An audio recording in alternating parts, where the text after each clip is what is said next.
what about it, Cecil? We're flashing back to 1980 today. Yeah, you're not going to play that full mix of Rapper's Delight. That's about a 15-minute cut.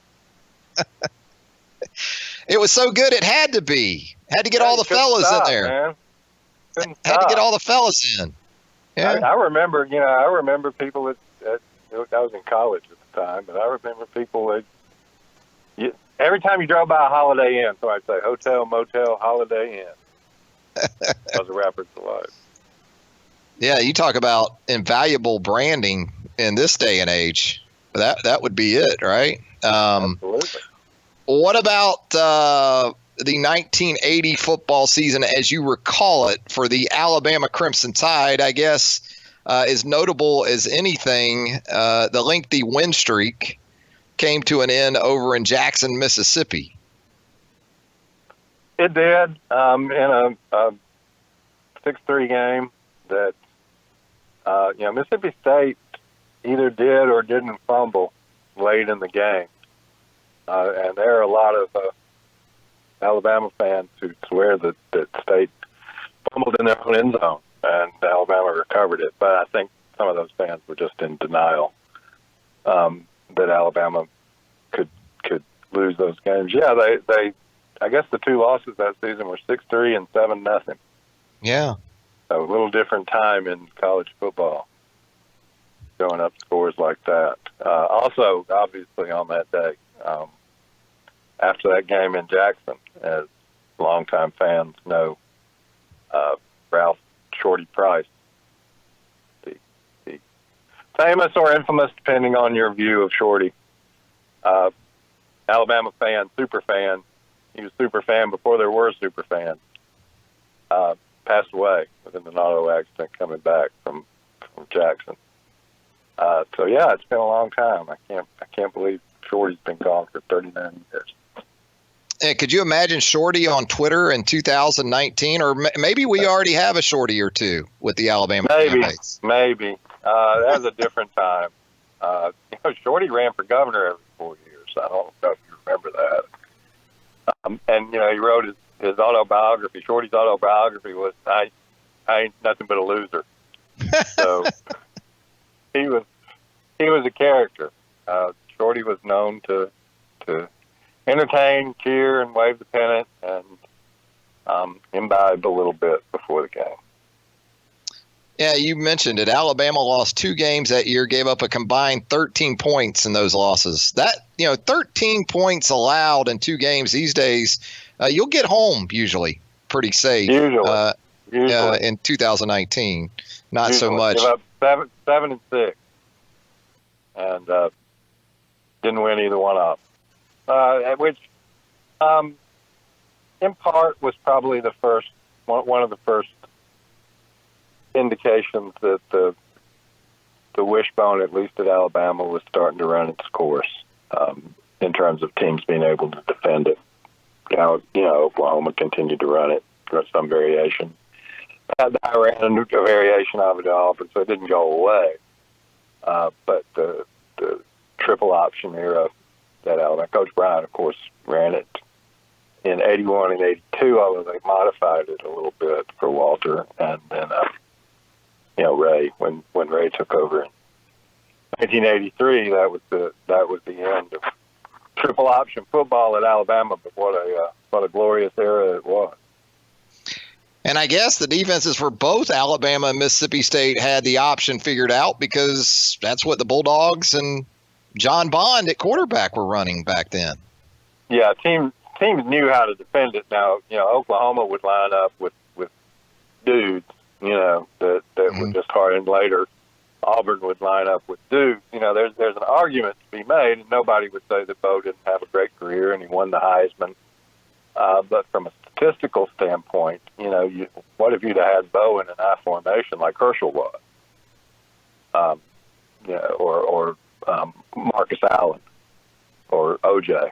How many go? Because in defending a triple option, I mean, you can if it's what you're willing to do, you can take away that pitch. Now the quarterback may kill you, but you could keep Bo from getting the ball 40 times a game. which that was, since we're talking about 1980, that's what you couldn't do with Herschel. He was going to get it 40 times, and you were going to have to figure out a way to stop it.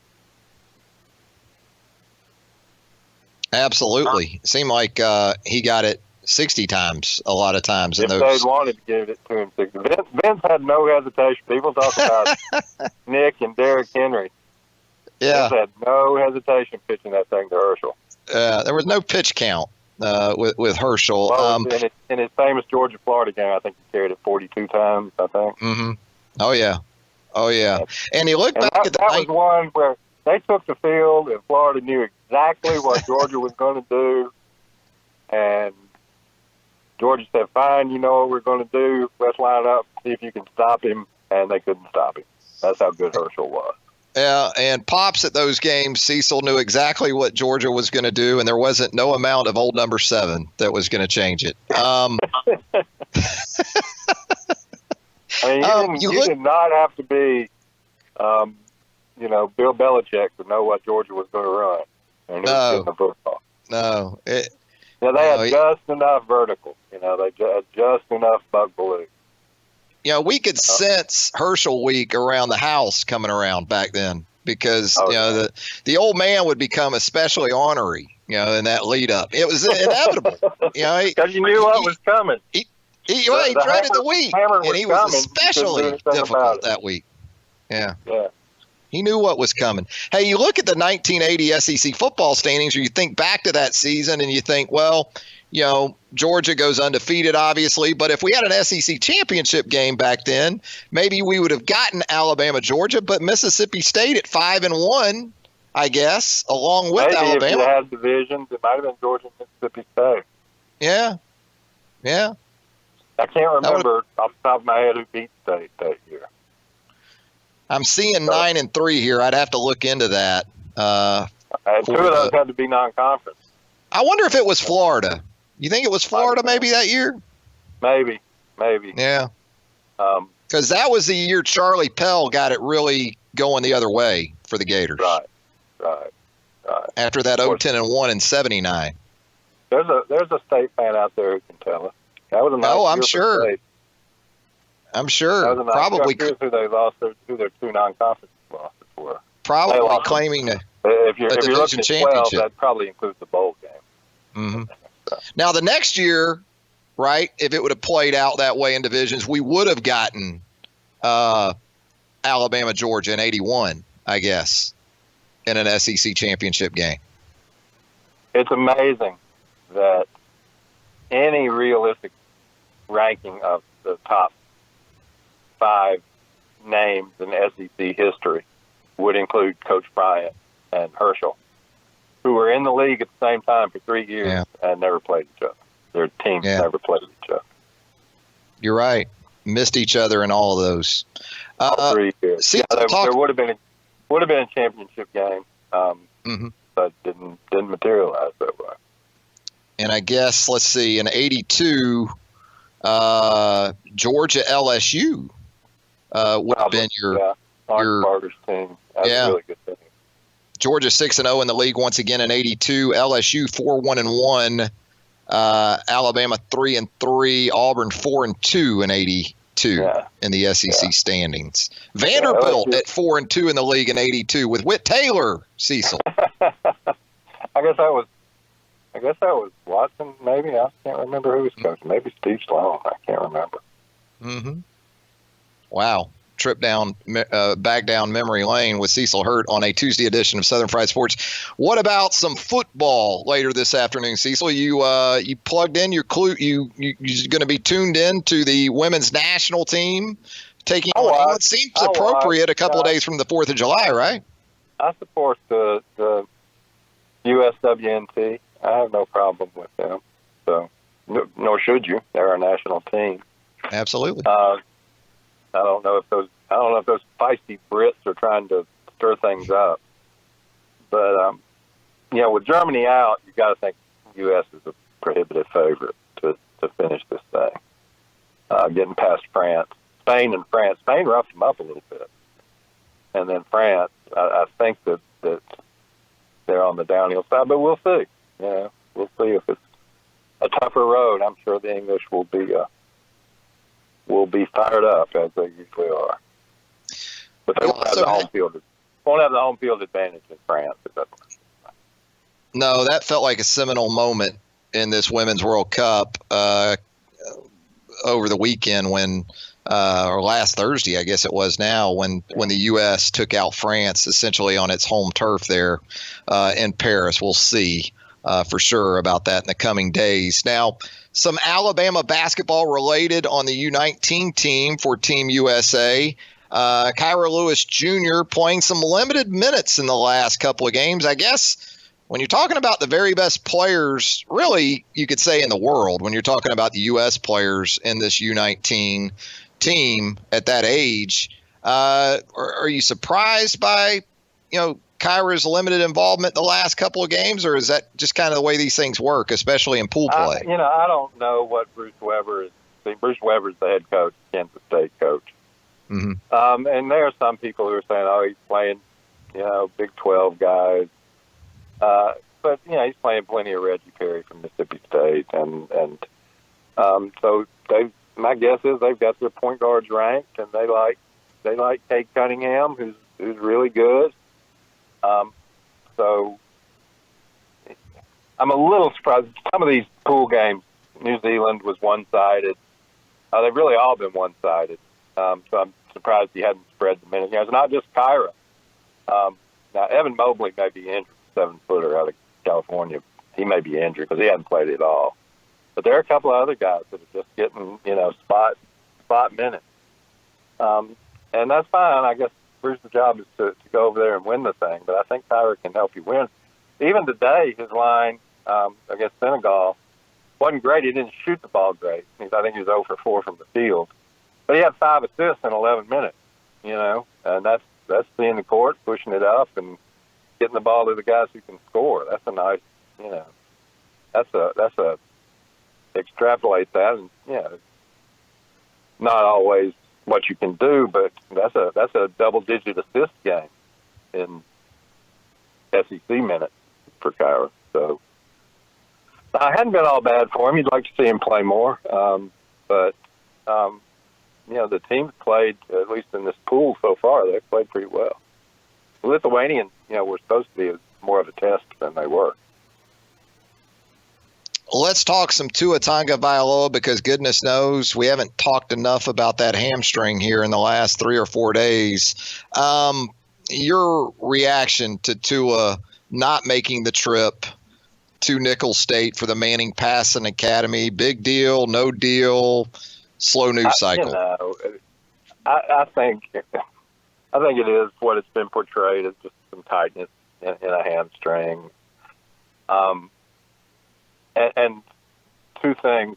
One, I will say is it was a last-minute decision because the Mannings were kind of expecting him to be there.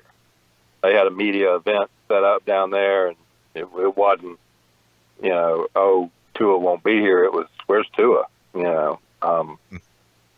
So they made that decision the day of or the day before. Whatever, Jeff Allen detected or Tua detected that made them want to not make that trip. And the other thing, people say, well, you could go down there and you could still counsel the kids and all, but that any college kid, but particularly Tua, he's going to get down there around it, and he's going to start swinging the ball. He's going to start throwing. So you don't necessarily want that. Everything I've heard is that it's fine, that it's just he had some tightness. My guess, although we hadn't gotten an announcement yet, it's 100% to verify this. My guess is that Tua will be in Hoover, and he can be asked about his hamstring 7,842,000 times. But we'll see. We'll see. Now, if Tua doesn't show up for SEC Media Days, that'll be interesting. That'll be. It may not mean anything, but it will fire up the engines on the old speculation machine.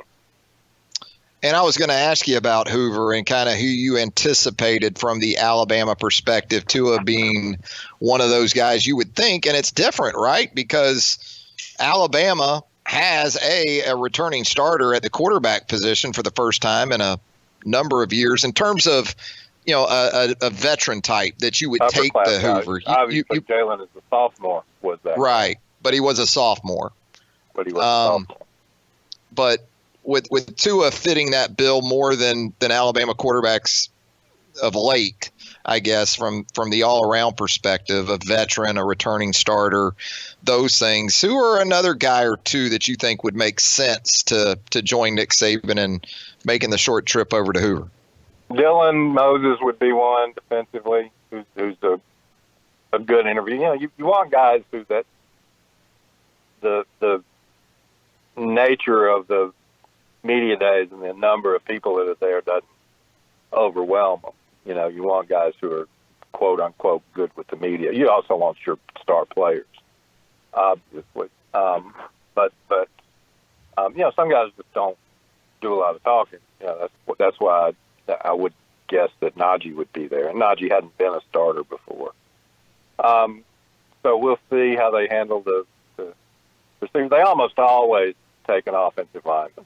Of course, they've had guys like Jonah and Bozeman, and they almost always take an offensive. For one thing, taking an offensive lineman is that almost guarantees that the guy's going to make preseason All SEC. Because he was there.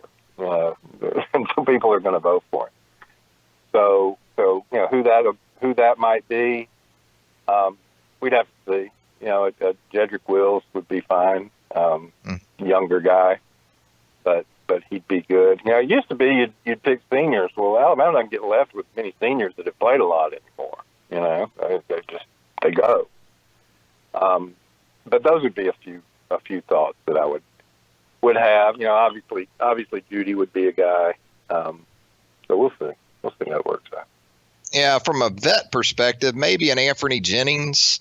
Anthony is a fifth-year senior. If you wanted to take another guy, Diggs would be good, but I don't know how they are with the coming off the injury guys, Lewis and Diggs, and I'm not sure that that's what Nick wants, is for them to go and answer a million questions about rehab. So we'll see. We talked about the Manning Passing Academy in connection to Tua Tagovailoa, but Jake Bentley, and we understand they're throwing at golf carts, which probably resembled something from the original script for Caddyshack 2, as bad as that one was. Jake Bentley comes out of that thing as the skills challenge winner or MVP, however it's described. And, he's a guy that I think, compared to 3 or 4 years ago, as much as we talked about this guy, or as much as he was talked about as a true freshman at South Carolina 3 years ago, he's kind of gone off the radar a little bit. Had a huge game against Clemson in a loss last November. You continue to see these SEC quarterback ratings going into the 2019 season. Obviously, Tua Fromm at the top. We've talked about this in the past. Who's the number 3 guy? Kellen Mond, I've seen on our most recent list, is the number 3, with Felipe Franks 4th. Have you developed more of a kind of opinion on that?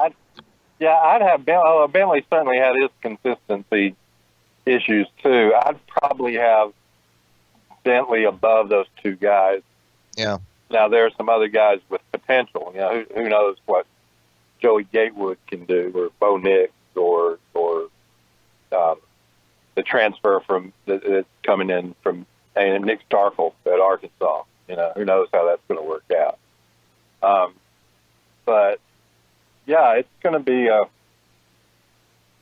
interesting to see who else steps up. I know, as you do, Travis, I know many half-glass empty Alabama fans who are convinced that Jake Bentley is going to go Stephen Garcia in that game in Columbia.